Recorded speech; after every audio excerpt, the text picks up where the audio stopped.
Okay, so this is episode 27 of the Following Mechanical Turks project here on Independence Day celebrated. So today, I thought we'd just take a look at some of the results that have come in, that I've written up. Then we'll talk about the future roadmap. Anything I'm overlooking there? Yeah, yeah. There's only two of us. Yes, I'm calling on you. Yes. Oh no, I'm sorry. I said, is there anything I'm overlooking there? No, Was that no, text distracting your attention? no. Is this something you can share with the rest of us, Amazing Larry? All right, so let's share the screen here. All right, well, I got too many of these. Let's go with mixed internal. Here we go. Okay, so you can see this, yes? Yep. So this is the outline, which, as I mentioned, I am still using and updating. So I finished up the methods. There is a draft of the methods posted on the methods section, posted on the project page. It's slightly behind. Ideally, and this is, just something about Manifold, you have to essentially re-import texts into Manifold. It's not like you have just a wiki space or something like that, at least not that I can see. So the version here that I'm looking at on Google Docs is a little more recent than the one that's on the project page, but not it's not crazy. It's just there's some edits in there. So you can see it's, what was it, like 885 words. So, we're talking 2.5-ish pages, although, page count isn't going to be ultimately this seemingly will be published electronically. So it's not like we're going by pages anyway. So the methods here, you'll want to take a look, but and we talked about this previously. It kind of starts with lit reviewy stuff, about where the methods are coming from, similar things, techniques we're using. It goes on by dealing really in the methods section with data collection. And then it sets up. We'll look in the results section kind of more specifically. Here's what we did and here's the results we got. The reason why it's structured in those kinds of vertical silos rather than a horizontal, here's all our methods and here's all our findings, is because it wouldn't make sense to say, all right, well, here are the operations we did at the corpus level and then at the tier level and then at the feature level, and then move on to, okay, now here are the results we got. It's just it doesn't work that way. The results kind of come with the operations. It'd be weird to say, oh, by the way, the methods we talked about 6 pages ago, now we're going to get to the results. So they're in these kind of vertical things. So mostly methods here talks about data collection. It acknowledges implications of data collection, right? Kind of one main one is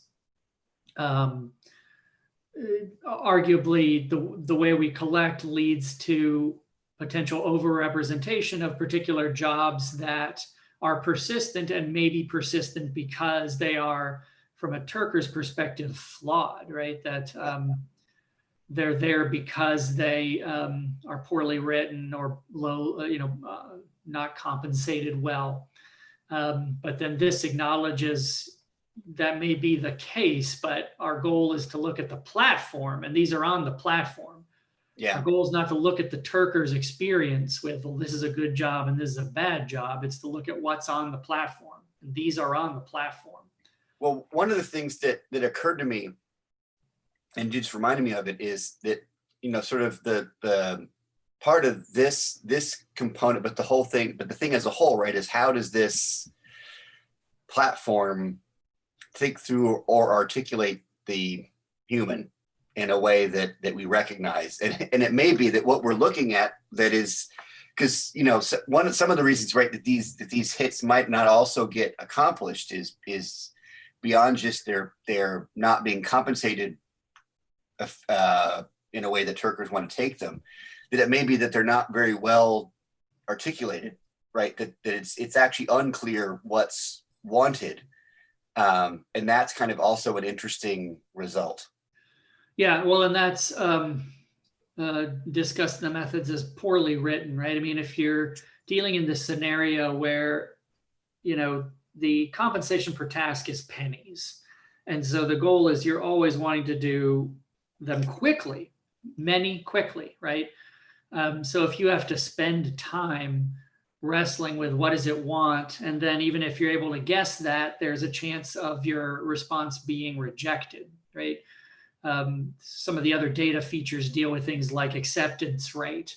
Right. So there are situations where you will, as a Turker, give them an answer and they'll say, nah, we're not going to pay you for this, right? Right. So if you're not clear what it is that you're being asked to do, and if you do it wrong, they don't accept it, then that's a hit that you are going to avoid doing. And it speaks to why things like clarity and concreteness are important in these, but that's not really the focus of this paper. Right. That's the focus of the next paper, which is more explicitly. I mean, that's why we're talking about things like writing hits different ways and seeing what the response weight is, because it helps us understand these questions of articulating, right? I mean, they're rhetorical questions. If you as a requester want good responses, the onus is super on you to understand this genre, to understand your audience, But that's not really the thrust of this paper. It's not really ascertaining what makes a good hit. No. It's not. So anywho, the methods section, let me just share my screen, it'll be easier. The methods section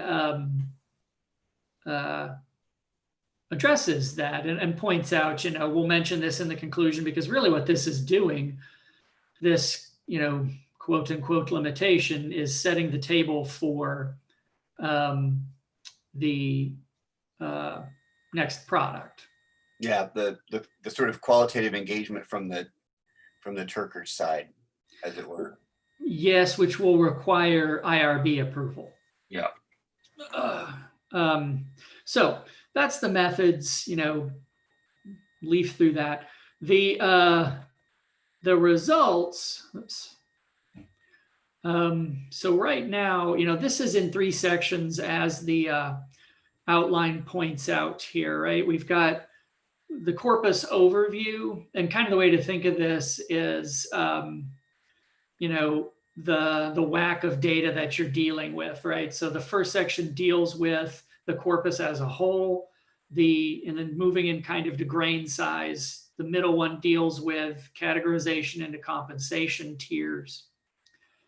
And then the last one deals with features themselves, so terms themselves. So corpus, categories, terms. I've got the first 2 of those written, and it's a fair whack already. Yeah, so what's that? That's, that's 12-ish pages there. And this also has a lot of figures that are completed. We have the figures, I just didn't stick them in here for a couple of reasons. One, I mean, some of them are interactive, so they have to be embedded into a web page, like I see. Yeah. Here's a good example, right? So the LDA viz stuff here, you can embed this easy enough, but not into a Google Doc. No. Yeah, you'd just be doing screen captures or something, which is right. Sort of misses the point. Well, in fact, this makes it easy to do things. It's going to be that easy to do things like, if you want to share a particular topic, it gives you actual embed code that takes you particularly to that, right? So, Oh, I see. You know what I mean? Yeah. It uses the ampersand stuff to actually take you to that. Or like if you want to look at a particular word, you can see how the URL changes up there. Okay. Oh, I see. Yeah. You can actually change what you can still manipulate it. But if it's like, hey, folks, look at, pain here, then you actually can just share that. So this would be just as an analogy that when you can send the YouTube link that's time coded, Sure. so that opens up at that. Okay. Yeah. As it were. Yeah. But anyway, so when you read through this, and I didn't put the C figure 1, 2, because that would require numbering them. And I'm like, I'm not going to do that right now because Right. some of this may still get weeded out. I mean, as I always think, what's in here is pretty tight because I always feel like I'm just writing up results. So, if you're cutting anything, you're cutting a result, but whatever. So it'll say things like, as the trigram weighted diagram points out. Anywho, you can follow, I think, but I know this data pretty well. I think you can follow this narrative without it saying, here, look at the diagram, which again, we have. It's not like those don't exist. We have them. I just didn't stuff them in here because of a lot of reasons. But this goes through, what was found here. This is always kind of the exciting part for me is, whatever result you get, there's always something there, Yeah, it's something. Even if, as I was talking to my students about, even a failed experiment is a result, it's like, well, that didn't work. And sometimes that's what your paper then is, it's like, well, here's why that doesn't work or whatever, Yeah. But it kind of goes through this. It doesn't necessarily go through these kind of step by step because in places it's like, it doesn't always make sense to structure your paper by here's what came out of the frequencies. Here's what came out of the TF-IDF because it's like in places that'll be nothing interesting. So it much more goes by finding, it goes by, all right, so here's the finding and you can see that in the difference between the raw frequency and the TF-IDF scores or something like that. So, I mean, I think the narrative is understandable and it goes by finding rather than by operation, I should say. It goes by finding and says, as you can see in the bigram weighted diagram, this happened and blah, blah, blah, That makes sense. And it starts to find things like, these themes or networks, like, this, as you can see in the preliminary data findings here, these things like, the trauma theme, this theme of this network of trauma and its related features, well-being, mental health, rare ones like cancer survivor, alcohol, stress. There's this whole sort of network of trauma that's really interesting, and it's tied to surveys and questionnaires, but not exclusively. Surveys and questionnaires are also tied to marketing. Right. So you start to see these kind of interesting overlaps of, and that's part of what the findings, talks about here is it's not like things aren't as clear as job, right? Right. Questionnaire isn't super meaningful. It's more meaningful to see the domain of competence, right? Humans have a fine grain understanding of particular domains like market commodities, like trauma and its effects. Right. Lots of things can fill out surveys.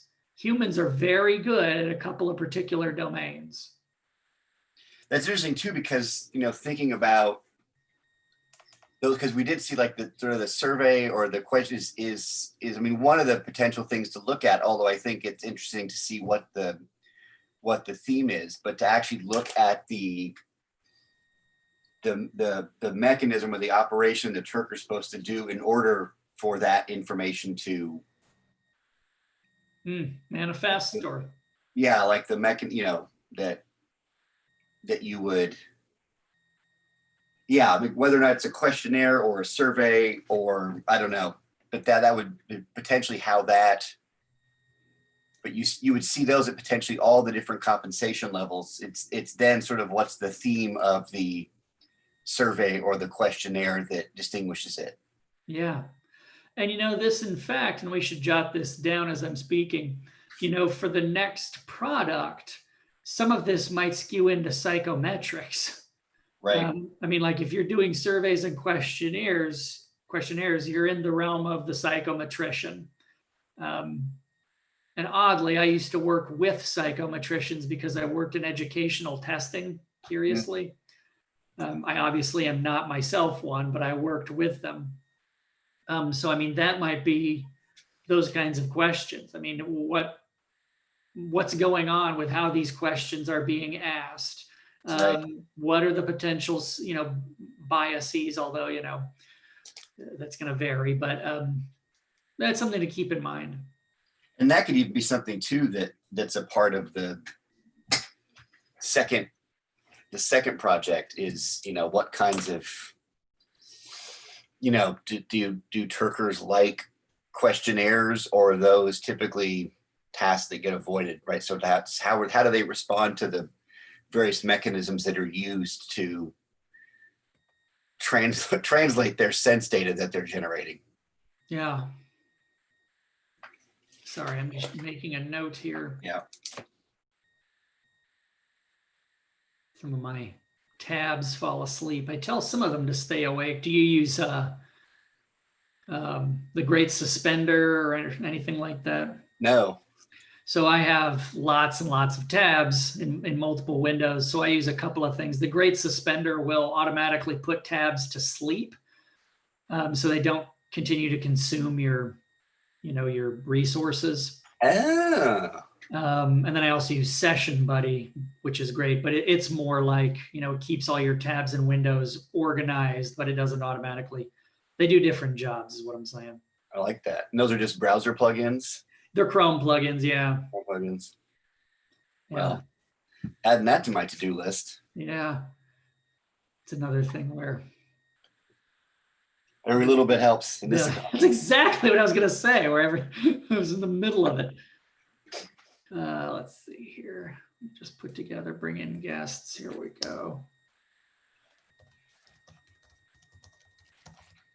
Because that strikes me as a kind of another potential, way in which way in which the system articulates the human are the various mechanisms it uses to glean what it needs from people. Yeah. Human beings are surveyable in ways in which a machine might be searchable. A human being would be described as surveyable. Well, and as one of the findings kind of briefly touches upon, human beings become surveyable, right? Right. I mean, there's a reciprocity here where, what is the human becomes standardized in particular ways. For example, it's tricky to do things like oral histories on mTurk, right? Because how do you understand that data how do you understand that data? I mean, that requires someone to go through hours of open-ended, interview data. Yeah. And even with machine learning, that's tricky. So, what humans are things that can answer particular kind of Likert scale questions, Right. Which would then involve understanding the Likert scale as generating that scale itself plays a role in the formation of the human. Yeah. Yeah, like you said, like going back to the development of statistics and the measure of the norm and the way that I mean, right, this goes back now into a Kang-like historical perspective. Yes. Right, that also that the statistical developments that lead to things like the average are also happening at the same time as mass production. Right, we're instead of making a door one at a time, we're going to mass produce doors So we need to know how's the average human height, because we then need that measurement to generate the door. Yeah. Because we're not going to custom make them. We're going to make, so you have all these architectural standards and all these things all emerge at the same time. And so, yeah, that whole notion of a human being meeting certain demographic features is a function of the development of demographics as a field of study and statistics and right. Yeah. And then all the built environment that then pulls. There's a great, I forget it. There's a great piece. I'll put it up or share it. It's called Sim Factory. And it looks at the progress of the CAD programs that are used to design factories, and they use these little, Jane and John Doe human figures to set that up. But those figures end up, the person basically traces just like a kind of media archaeology kind of thing. And the statistics that are being used now to build these factories in these CADs are hundreds of years, 100 years old. So the way in which those early statistics are actually still in the system that's being used to design factories these days. But there's this connected trajectory of, early work on norms and, architectural guidebooks that would give you these ranges of things. If you're going to build a toilet, here's how you build a toilet that will work for everybody. That's and becoming those sorts of things relevant because of things like, I've recently seen, there was a book out about women. There was a book about women. Yeah. Scoop that one right up. About women in scientific research. I mean, it focused on things like car crash studies. Yeah. Now, crash test dummies. The sort of key term here was disaggregated. It's disaggregated something. She said it enough times. I should have remembered, but it has to do with disaggregating sex and gender data in particular studies, because you get these in engineering, in medicine, you get these kind of things where this is, medicine's a good example. This pill is supposed to do this, but that's predicated on studies of men at a particular time. Right. So, it's always kind of weird. It's like, here's 50 milligrams of this. And it's like, that's supposed to cover a range of physiologies that, mind-boggling, that runs from a 80-pound teen woman to, a 300-pound male in a different culture. I mean, it's like, how possibly can we have come to a nice round dosage number? And, sure enough, there are mechanisms by which we derived it. And a lot of times those things have been aggregated such that important differences have been elided. Yeah, and the ways there's a Anne-Marie Moll has a book called The Body Multiple, but she's got a shorter article that's you got a leak. No, I said that might be it. That might be what I'm thinking of. Well, because she does a thing about, she's got a piece called Ontological Politics that looks at anemia and points out that in terms of anemia research, there's actually 3 genders. There's male and female, and then pregnant women, because they're tested differently. Yeah. And so that and that's the point she makes, right, is that there's not sort of one anemia and different perspectives on it. There's 3 different versions of it, and they're produced by particular sets of practices. But then those practices generate other effects. And so anemia essentially understands human beings as three separate genders because of how it understands blood. And so pregnant women are basically a gender to themselves for the purposes of this practice. But she points out how that you can easily see how that the ramifications of that sort of spin out in terms of. Yeah. Well, and I mean, potentially this relates to our sort of larger later theoretical concern about, I mean, cultural techniques, right? I mean, that there's this, it's like a sweater, right? I mean, you pull a thread, and embedded in these are things like demographic decisions that, you know, in order to make those, you need to have a field of demographics Right. that, you know, co-evolved with, you know, things like the Industrial Revolution because we needed them to. Right. You need these things, so they emerge. Yeah. I mean, and that's as you know, from my reading of it, that's sort of the cultural techniques approach, right? There's some need develops, and then there's some response to that, but then that response itself starts to generate a bunch of concepts, and then of course historically those concepts are then taken as the starting point rather than the effect. Right. Like we needed a way to measure the average citizen. No, it's the measurement that created the concept of the average citizen, right? That Right. came second. The need was, I got to make a bunch of doors that work for people. Yeah. But yeah, so this is, she's kind of pointing out that these the little almost the people you can see in the cars, right? Those the There's a Radiohead lyric. yeah, the statistics. It's kind of also making the point that, right, that this almost like kind of Latourian point that this contemporary AutoCAD program has also built into it statistics that are, so it's both new and old because it's running on statistics that are 100 years old, right? So that this particular technology is kind of a time machine, right? It's both the past and the present at the same time. Yeah, and dictating the future. Yeah.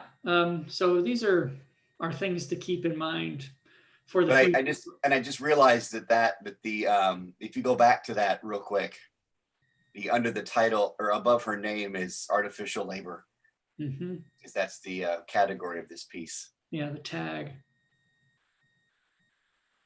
Yeah, which is right up our alley.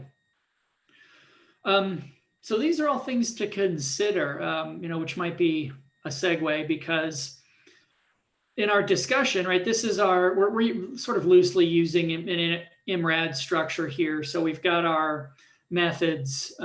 We are almost finished with our results. The next step is the discussion where we are explaining what we've seen in the results or connecting those results with, it's, you know, how to interpret this, what to do with this, what are the implications, right? That's what discussion is.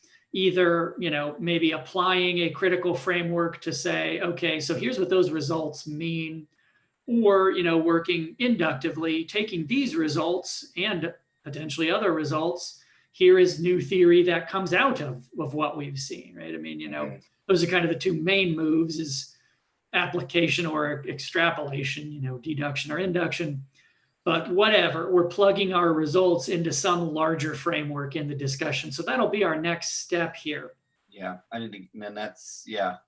And so what we've got right now is the corpus overview, the categories by compensation tier, which gets into, you know, the Keynes diagrams, the TF-IDF.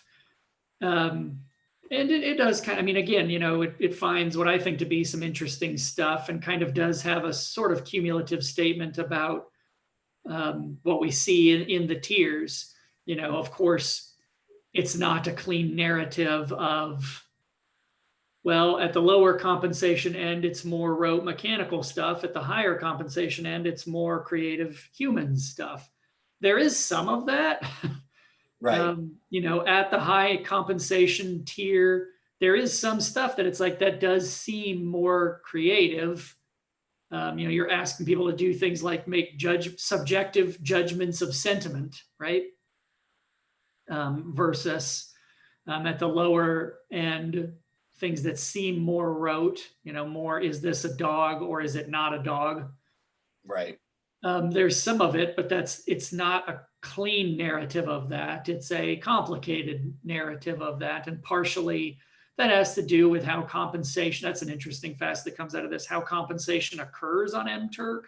Right. Because some things are low compensated, but with the potential for bonuses. So they're Yeah, not or the ones that we saw sometimes at the lower compensation level, they were almost like pre-screening kinds of things. pre-screen or qualifiers. Yeah, So, again, it's interesting because it's not like we went in with the hypothesis you're going to see machine-like tasks at low compensation, you're going to see human tasks at high compensation. You can fit a narrative to that, but it sort of just raises more interesting questions about how is compensation actually occurring on MTurk, right. which is a complicated question, because if you're going just by reward, and reward is paired with things like duration, but duration is, in some cases you'll be generous with a duration, which will lower your per minute compensation, right? If you've got two things, you've got a reward and you've got a duration. Right. And what if I'm being generous and saying, well, this will really take you a minute, but I'm going to give you 10 minutes because I don't want you to feel stressed. Well, suddenly that 50 cents is stretched over the 10 minutes instead of 1 minute, right? So the compensation rate actually is kind of a fuzzy thing. Yeah, that's a good point. Or if you say this is zero compensation or a penny compensation, but you write in the description, there's a bonus here of 50 cents a job if you do a good work with that. That doesn't show up in the reward. It shows up in the description. Yeah. And it's these things that I'm saying, those aren't failures. It's just an interesting can of worms about how compensation actually occurs. And partially we try and get at that by doing things like looking at those issues in this section, this compensation tier, but then also in the third subsection here, we're looking at features. One of the features that I'm looking at here, or kind of this pair, is pre-screen and qualify. Mm-hmm. Maybe even bonus, getting this bonus situations figured out. Possible spit take. RIP. Yeah, I know. Yeah, that those are interesting features because the terminology is pretty consistent: pre-screen, pre-screener, qualify, qualifier, bonus. And so you can see, what's going on there once you zoom into the level of the feature. But anywho, so those first two subsections, corpus overview and compensation by tier, those are there. Okay.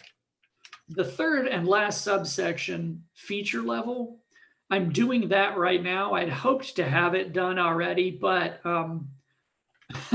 it was really just sort of a question of how am I doing this? Because this can be, as with all this stuff, this can be as complicated as you make it. Yeah. And so I was thinking, so what kind of things do I do to examine features? Things like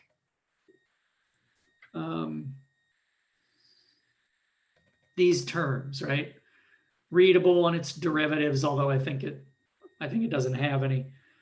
Transcribe, transcription, transcriptions. So it's got a lot of just derivatives. So like if you take these as a unit, how do I look at these? So, I had some answers there. Quick, or keywords in context. You can look at them in context, though. I mean, I've been doing that kind of throughout the whole thing. When it says readable, what is it talking about there? Because what it's really talking about is kind of mechanical legibility, mostly. Right. When it says readable, the things it's paired with are extract, data, shopping receipt. That's what it's paired with. So it's talking about legibility. Yeah. Readability for rhetoricians and others is something else. Yeah.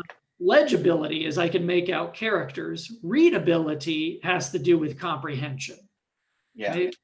But it doesn't mostly on MTurk use readable that way. And it's interesting because I think, and there's some evidence to this, it's bleeding over into machine learning notions of readability, which are very much focused on, can you decrypt the characters here, right? Which gets towards, which actually moves away towards legibility and more towards comprehension.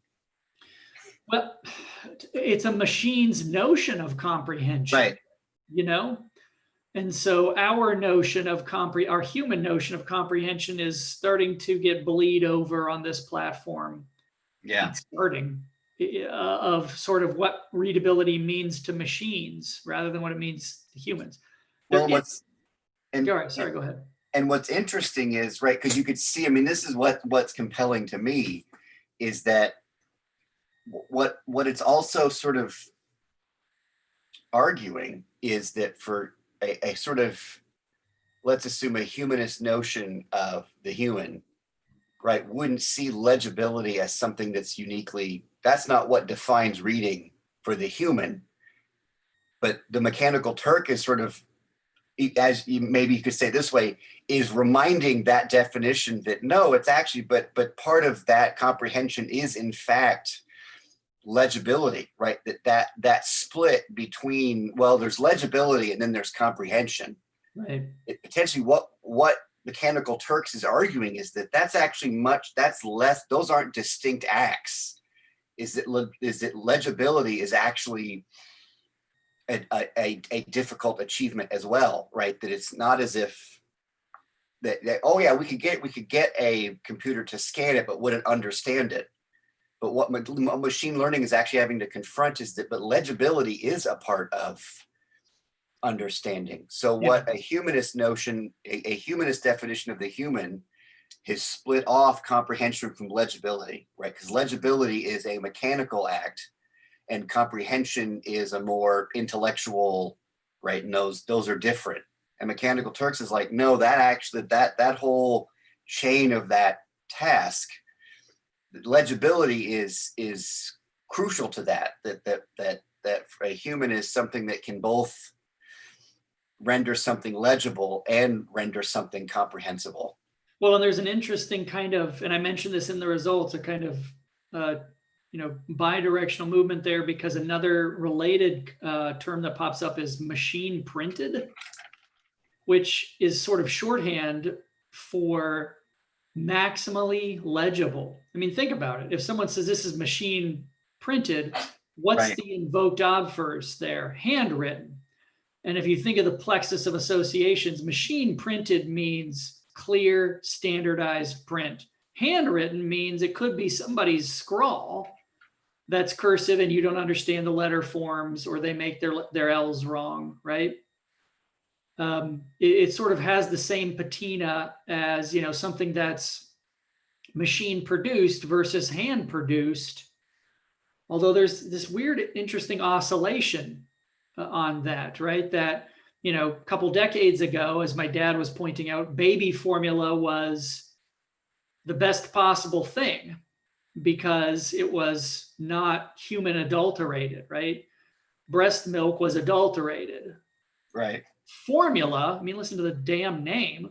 Right. Was we've cracked it. This is what the best thing is. And then it's flipped back, right? We see this with things like commodities.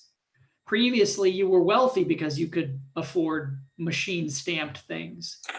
Now you are not wealthy. You're wealthy because you can afford handmade things. Yeah, the artisanal and the organic. Yeah. Which is really interesting. I mean, that's part of that.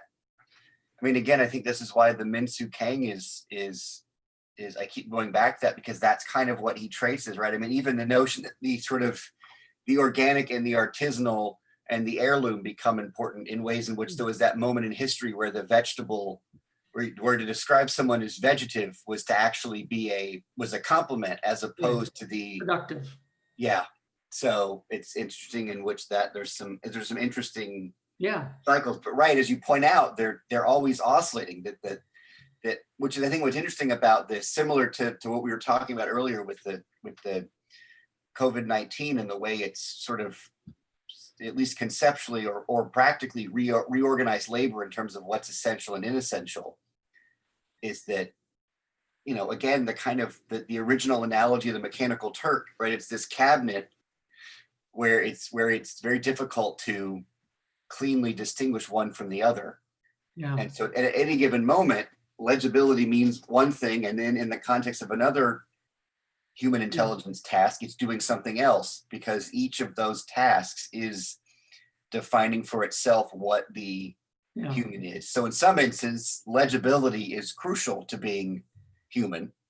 And in other cases, it's comprehension, right? We just want to know what you feel about this, not whether you're able to make it out. But both of those are, this is now to go back to Anne-Marie Mull, both of those are versions of the human as they emerge through those particular practices. Practices here being the human intelligence task. Yeah. And you can draw those lines, but we're reminded that those are interested lines, right? And you can see historically, because you hear this a lot. I mean, well, a parrot or something, that's now become a verb. It's saying things, but it doesn't understand them, right? Yeah. Or, I mean, we both have young children. She says sorry, but she doesn't mean it. That's a whole thing with me, because I align with, it doesn't matter if the individual is subordinate to the collective, right? You do it because the collective demands it. No one really understands sorry. I'm not going to get into some kind of essential pissing contest. You say sorry because that's what is done. Right. But you can draw the line, between, well, that's a mechanical act of decrypting a grapheme versus a intellectual act of understanding a concept. You can draw that line, but you are drawing a line, Yeah. I mean, now, of course, I'm imagining you, explaining to your daughter Austin's speech act theory while she's in timeout, which is I just like that. But yeah, I mean, right, that whole thing is sort of bound up in this. I was about to go on it made me think of Derrida for a second, which is right. To a certain extent, nobody really understands what thank you means. They just perform it. I mean, that's sort of post-structuralist argument about how language works. Right. It's impossible to actually know what the word finally means. It's what the word did in that particular context, knowing there's no context that secures it. Right. Which is kind of a similar argument to the kind of cultural technique, right? There's no final context that allows you to settle the question of what the human is. The human is always itself going to be predicated on a particular context, or my preferred term, right, a set of practices that human beings don't just engage in practices. It's in those practices that they articulate their humanness emerges. Yeah. Anywho, so we'll have to see how much of that is going to. Now we've broken the matrix here. Oh, geez. We'll have to see how much of that is going to work its way into this, right? Because these results are much more focused on text mining, right? And so when we get to the discussion, we'll have to see how much of the theoretical stuff, or what's going to happen there, understanding that what we don't want to do is spin out, right? Yeah, we don't want to overread the results of this particular. Yeah. Essentially, right, we don't need to squeeze everything we might want to say about cultural techniques into this conclusion and discussion. Precisely. Yep. Yeah. And it may be that as I'm starting to write it, I'll just have to, that'll kind of be my part of my outline, is just being able to mark, okay, save everything after that sentence for the next. Right. Well, I mean, and if things line up, the third product would be drawing upon the previous two. I mean, it should be, yeah. I mean, it should be grounded in those pieces, I think. So, yeah. So it's also, I think it's not even as if, that we would just be saving it for that piece. We'll come back to that, because, right, we do want that third piece to be heavily grounded in these first two. Yeah. So I mean, in other words, it wouldn't be surprising that we potentially not start writing, but some of the things that come out of writing this one, we just put a pin in and save for that third one. Yeah. And that actually marks a kind of natural transition from one piece to the next. Yeah, I mean, it is sort of an idealized notion of how research is supposed to happen, building on Right. previous research. That's what they tell me I'm supposed to be doing. Um, I keep hearing the word trajectory get used, and I'm like, okay.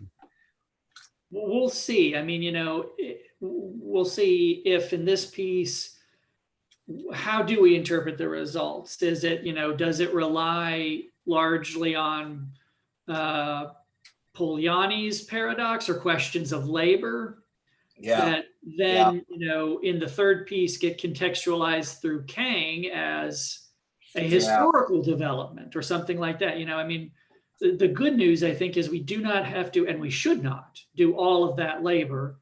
The question will be read through the results, find out the most, appropriate way to explain those results or to work from those results to a finding or whatever, and then put a circle around it, right? A button on it. No, I think that's a good way to, rather than making the criteria, what is it that we want to say about mechanical Turks? It needs to be, what do we want to say about this particular set of findings? Or what do the findings maybe say to us? I mean, there's nothing really speaks, numbers constantly fucking lie. Yeah. But yes, I mean, what emerges from these findings? Yeah. Anywho, so yeah, I've gotten both of those written up. I did share this with you. I haven't posted this on the project page yet because I did want to do that third component of feature level stuff. Okay. And I have worked, I now know it took me a couple of days to get my arms around what am I going to do here, because there's just so much stuff you can do. So, I mean, here's a good example.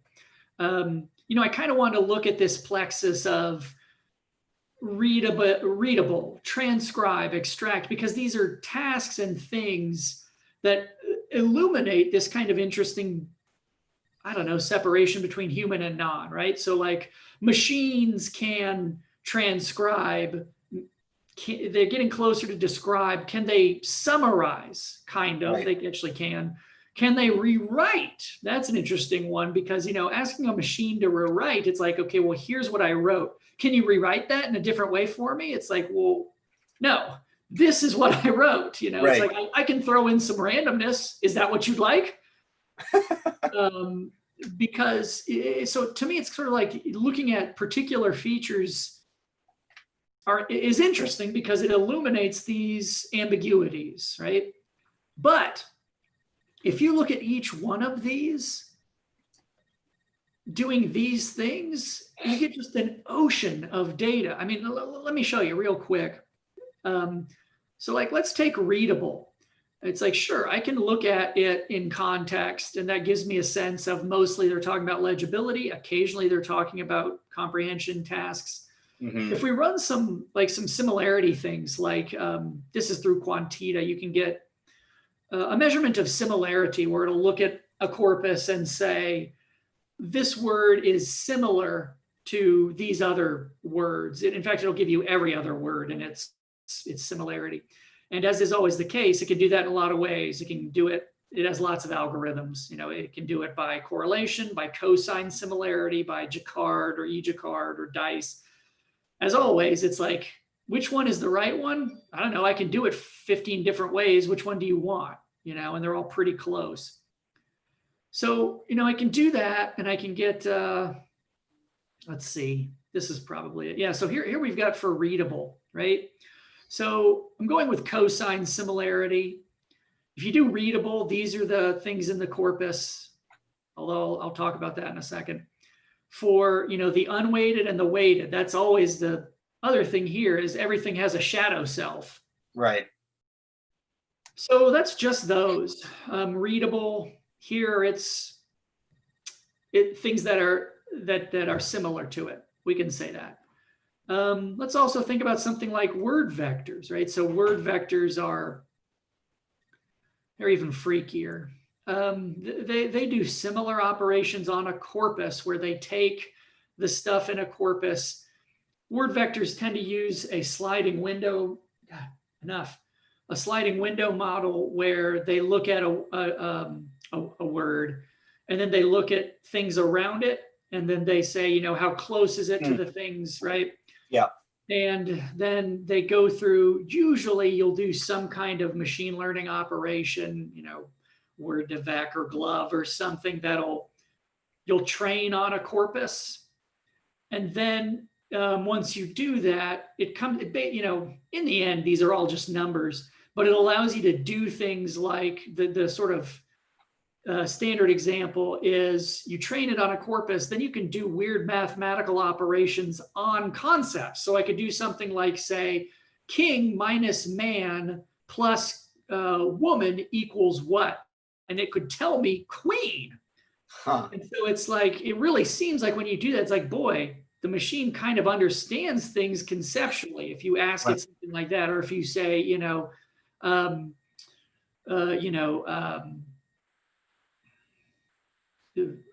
Oklahoma City or state capital minus Oklahoma City plus Texas is equal to, and it gives you Austin or something like that, you know, Right.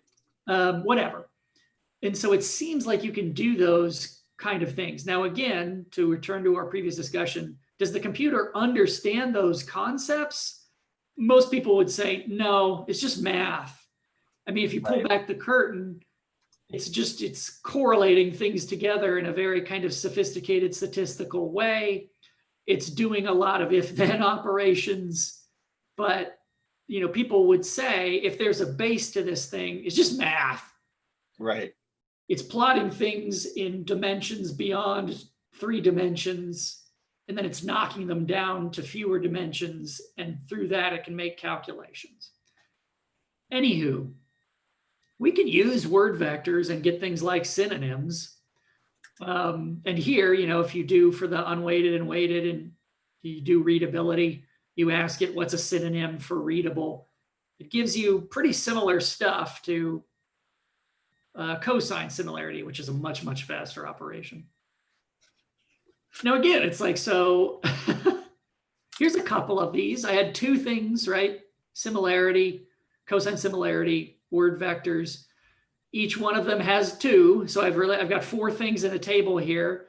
What happens if I do something like summarize? Summarize has a lot of derivatives. You got summary, Oh, I see. summarize, summarizes, summarization. Suddenly you have to do one of those for each of them. Yeah. Luckily, there were only actually 3 because summarization does appear, but only in 2 hits. And so that's not statistically significant. And they're different. I mean, like if you look just at like cosine similarity here, let's do the weighted tag, you know, the weighted one, whatever. This is for summary. It gives you information, extract, shopping receipts. And that makes sense to me because I've seen this data so much. It's like, yeah, when you want a summary, it's actually wanting to extract information from shopping receipts. Yeah. Yeah. But if it's summaries, suddenly it changes quite a bit. Task, evaluate, produce. If it's summarize, it's image, description, right? I mean, they're different. The derivatives are different. The word family is different here. Yeah, you go information extract, and then summaries, you get task, and evaluate is really that jumps out at me for summaries. Something that's evaluative as opposed to like this one just extracted. This one we actually need some kind of evaluation. Evaluate, right? Yeah. And I mean, that's just the plural of it. It's not like this isn't a different word. That's the plural. And so it's like immediately, and look at how many, I mean, look at this table now. Immediately things rocket up. I mean, it's like, well, I want to look at, you know, a few different, I mean, I got 6 words here. And immediately the data just blows the hell up because like it was just those 2 things. What if I want to look at things like, and I think this is actually pretty darn interesting.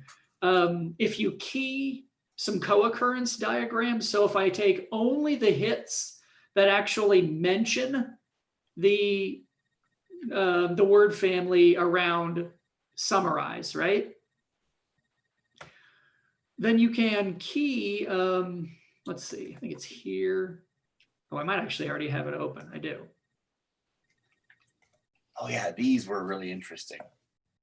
So like this is only hits that include a summary, summaries, summarizing.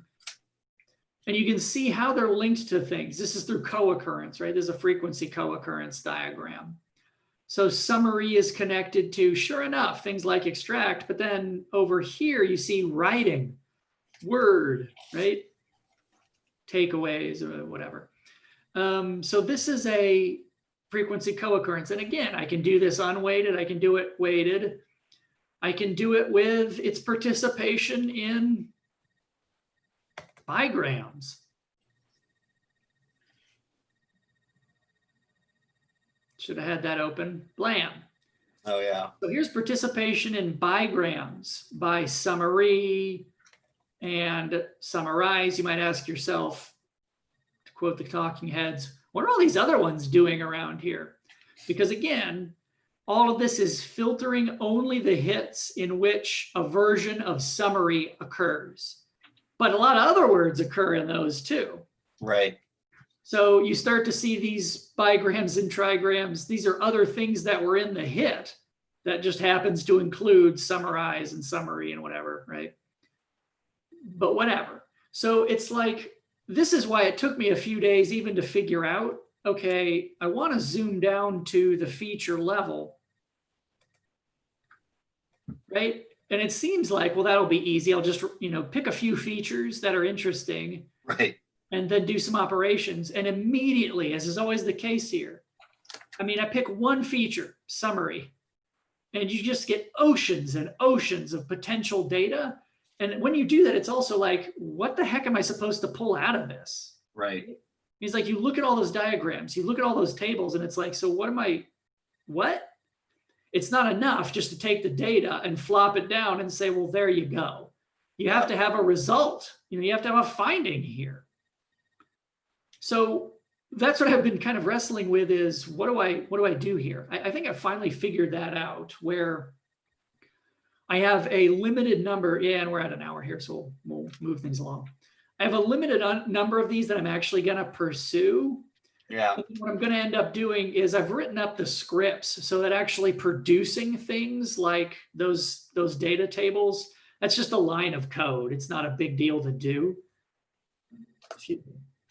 And so we'll have those tables. And then again, it's also easy enough to whip up all those diagrams, but a lot of those diagrams aren't super useful. Let's see. I think Readable has some pretty useless diagrams. Yeah, like this is like, it's clear, but it's also not, there's really nothing here if you look at it. I think the trigram is even worse. Let me see. Where's my, oh, here we go. Yeah. Oh yeah, that's gonna. It's like big deal. So a lot of these diagrams, it's like, there's no need to include it. There are some diagrams that are useful and productive. There are some, like rewrite. That's an interesting one because you get this neat bolus over here. Oh, geez, that's interesting. Yeah, and they're also like, it's how to, and it's also, it's grammatically focused. Yeah. Clean, errors, free of errors, concise. Rewrite is an interesting term. Well, see, that's the point here, is like some of these, after you go through this, are interesting and some are not interesting. Yeah. So the diagrams are useful, some are not useful. So the plan here is I'm going to do all this stuff just because that's how I get a finding. I have to do it, but not all of these are going to make it. And even those that do, I'm not going to just dump in all the stuff I make, right? Right. So I've got now, I think, a manageable workflow, and I'm probably going to kind of focus them on these sort of structures. So like this first one, readable, transcribe, extract, and so forth and so on. To me, those are all linked. They sort of speak to this notion of getting information, getting content, and doing something with it. Mhm. Then there are other kind of things that are either paired or triplets or whatever that are interesting, like brand and market. Brand is kind of an interesting one. I haven't run the operations yet, but just from previously doing the corpus and the compensation tier stuff, I know that there's interesting stuff on those. Yeah. One we talked about earlier, pre-screen, qualify, bonus. Boundaries may be an interesting term because a lot of time when we talk about boundaries, it's talking about physical boundaries. But as it says here, it also has these weird resonances with things like structures and making judgments of like the damage level on a building. So picking out boundaries is interesting because it's really tapped into a machine learning task. But the word boundaries itself isn't exclusively used in that domain. Yeah. So boundaries might be an interesting single thing to investigate. Then there are some others like relevant and accurate. Relevance and accuracy, those come up in the results because, like, for example, to get paid or whatever, you have to have relevant results, but relevant is a subjective distinction, right? It's not like relevant is objective. Right. Relevant is it asks for situated knowledge. And then, this is another one that may or may not be interesting. Some of these I don't know, like opinion, mood, and moods and sentiment. I mean, like, there are hits that ask you to make these mood distinctions. What's the mood of this picture? What's the sentiment of, this passage from Brave New World? Some of those might be interesting. They may not be interesting because, like, if what we're trying to get at here is ambiguities between human and non-human, Yeah. these may or may not, they may push toward one pole so much that they're not quite as interesting. Yeah. And they also, also just, I guess, in terms of available hits, they're not a significant presence. Another concern is overweighting. I mean, that's one reason why quick can be helpful. I mean, again, it's not the full story because it could have one or two hits, but if it has 40,000 available hits in that post, that means it's a significant percentage of the corpus overall, even though it's only a couple of posts. In the weighted corpus, that's a lot. Anywho, so I think I have a workable workflow now set out where I can fairly soon write up this this feature level examination. That'll be the third and last subsection of the results here. But I mean, we can still and should go through what's there. I mean, there's no need to wait for the feature level to start thinking about how to interpret or what to do with these results. Yeah. In the discussion section. The end. All right. So in terms of next steps, I mean, as I said, I'm going to be working up that last thing, the feature level look at, particular terms. And then for you, I mean, I think the best way to go forward is to look at the methods. I mean, just look at the methods, but I think the more important one is looking at the results and start thinking about the discussion, right? So what do we do with how do we understand the results, or what do the results lead us to, or whatever? Plugging it into a larger framework. Yeah. Once we have a handle on that, and I mean, like in terms of timetable, ideally that would take, I don't know. Sorry. What just happened? Okay, sorry. That would take part of, what is this, July, I'm guessing.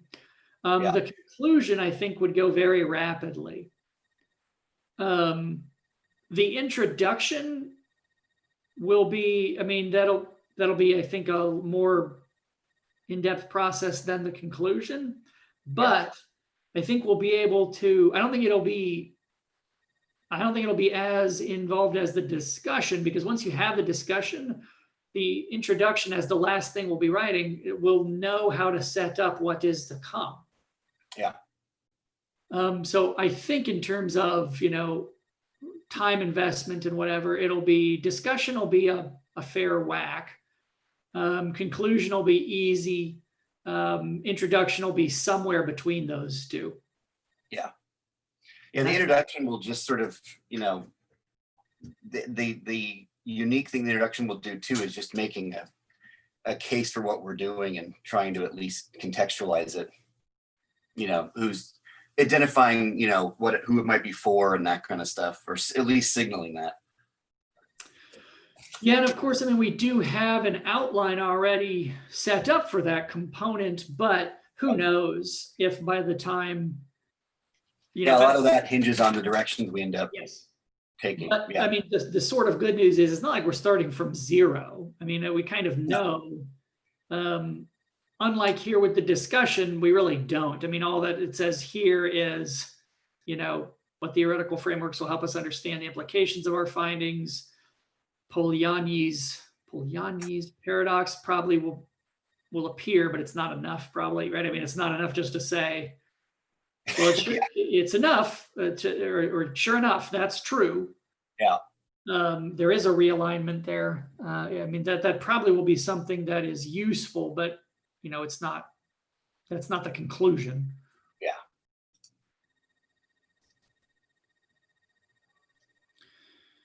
All right. I just need to dive in to the methods and results and just start making some decisions about what the focal points are going to be, and then what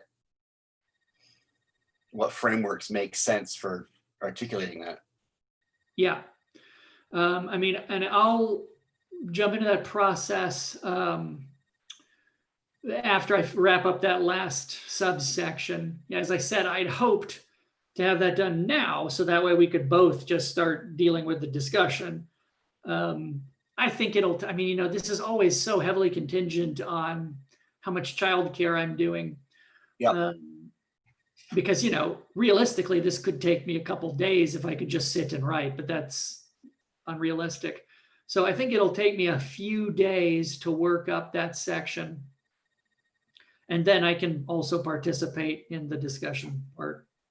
Yeah. Yeah, I have some ongoing WPA stuff, but I can carve out some time for this now. Yeah, that's the other part of this slow motion car wreck is, now thankfully, since I'm no longer technically in that administrative role, mostly I just get occasional missives. Yeah. It looks like I'm probably going to be teaching synchronous online classes in the fall. So that's what, they kind of asked, they were like, how would you like to handle this? And I was like, because I'm teaching, I teach argument and science writing. I'm like, particularly argument, as long as it's synchronous, as long as we're all there together, I think I can handle it pretty well. What kind of stinks with the argument class is asynchronous online. Yeah. You can do it, but it's not the interaction I want to have. I say this as someone who's, you remember you and I were teaching a summer online class a decade ago, over a decade, because I've been here for over 10 years. Oof, that's a good point. As someone who has taught online classes, they are not a one size fits all panacea for everything. No. You want to have a good in-person conversation, and online class is asynchronous online class is not good at that. That may not be your thing. Yeah. Online asynchronous is good. Surprise, surprise. There is not a cure-all for anything. It's like they're good at some things. They are not good at other things. Big surprise. Yeah. I think one argument or one debate that has finally been put to rest by this whole thing is, hey, we can just switch to online education and everything's fine. Yeah. And the students will love it. Yep. Students love it. It's like, no, students hate it. I can tell you as someone who collects the feedback, Yeah. Students want to do it and they hate it. That Yep. is the consistent paradox. Students Yep. want online classes that are asynchronous and they hate them. Yeah. Yeah. Our big thing now is just space. We don't know if we're going to do social distancing. I know. So they're now thinking of an option where you sort of meet in chunks. Yep. Because I think they did a survey of all the buildings on campus, and like we couldn't use ours because they're capped. The rooms themselves can fit like 20 people. Right. And there aren't many classes smaller than ours. I know. So what they realized is they thought there might be a thing where you could be swapping. And what they're realizing is no, just half the rooms on campus aren't usable for anybody. So they're going to have it where you meet with your class 10 students at a time. And so which is what everybody saw coming, right? Everybody's class is going to be de facto hybrid. Yeah. In some way. Yeah, that's yeah, we're going through, I mean, everyone's going through, and I think the public schools, I mean, a lot of grade schools are going through versions of this where I think, my daughter's school is going to be, kind of like, half the class meets one day and then half the class meets the other day. Yep. Teachers are still going to get at both barrels, but Oh yeah, no, I think as my own wife was in a 2-hour Zoom meeting about how to do, because she teaches preschool, which is the whole point of preschool is socializing, right? It's actually yeah. But yeah, because I think that at least the first wave, schools got canceled relatively quickly. And so, all the frontline people were nurses and doctors. And I think we're going to find in the fall is that it's teachers now. Mm. Because we didn't really get it. We didn't really get a full, everybody canceled school or moved online and the summer hit. And now we're going to be in the fall where schools are going to try to open up. And you're going to have teachers that, every student they interact with is a disease vector. Yeah, as they always have been. As they always have, right? I mean, schools are they're all the analogy my wife has now been using is imagine you have a room full of preschool kids and one student is using glitter on their project. At the end of the day, how many students are covered in glitter? There you go. And this is something, and we'll wrap up because this is mostly off-camera stuff. But this is bonus. This is bonus content when I tweet it out. It's something to keep in mind because, well, I mean, to take Polanyi's paradox as an example, that's a window, right? I mean, it's not like, as we see, okay, well, now it's doctors and grocery store clerks. Look at how that's changed, right? As you're pointing out. Yeah. Where it's always fluid, where the axis of essential and non-essential, as you point out, now it's stretched to potentially something like teachers, which previously, we were in a different camp, but now I don't know where we are, right? So, I mean, it gets re-articulated as the thing changes. And in this case, it's seasonal. It's the calendar plays a role in who is essential when. Yeah. So in addition to just who's essential in a coronavirus outbreak, but the coronavirus outbreak in June versus October. Yeah, speaking of which, we're heading into hurricane season. Huzzah. We get them every year here during the pandemic where you can't cluster people together. I don't know. Right. We are just gonna, man, this is gonna be a whole thing because somewhere in this country there's gonna be hurricanes. Yeah. I mean, we get them every year, so we'll see what happens. Oof. Yeah, I don't want to think. I can only deal with so many crises at a time. They have to be immediate crises. So. I mean, luckily, the WPA stuff is annoying and all encompassing, but it is all encompassing. So I can break very large anxieties and just make it. Well, actually, I'm just stressed out about how many chairs are in this room. So I get to put all of it on that when it's really so much bigger. But I get outlets for I can solve that problem. Yeah. That's a healthy coping strategy is one crisis at a time. Push all the one big crisis pushes all the others to the periphery, Yeah.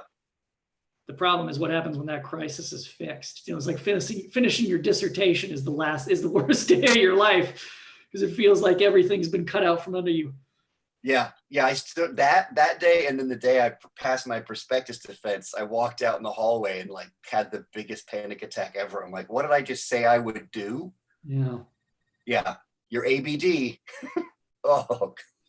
congratulations. And here we are. And here we are, over 10 years later, still Still in the same room, arguing about nothing. in a small room. Uh, All nothing, right. Well, nothing changes, man. Okay, yeah. Well, I will pour into this, and I'll start. Yeah, I'll get into this. all right. And I will keep in touch. All right. All right, Later. see ya.